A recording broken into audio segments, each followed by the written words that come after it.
آقا داونتاون هیوستن رو گفتم از نزدیک به شما نشون بدم ببینین چقدر قشنگه. ببینید ولی خب اینجا زندگی بکنید چراغ قرمز خار آدم ها میگاد خیلی کس شعره. خار مادر تو داونتاون گاهیدم من.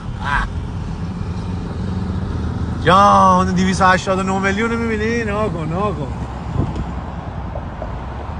289 میلیون 280 میلیون با هم دیگه نصف یه دونه این برجا رو نمیتونی بخری با هم.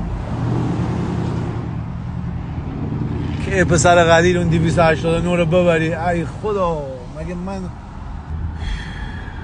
آخر یه پول کلوف دست من میاد انقدر قلب من صافه حاجی. خارشو من گایدم دیگه. خودم که پیش خودم میدونم بعد هیچ کی رو نمیخوام. حالا مردم بخوام بگن مردم هم کی میگه احسان این همه مردم با تو خوبن کی میگه؟ جان چرخ فلک نگاه کن. چرخ فلک چی اون خارکسته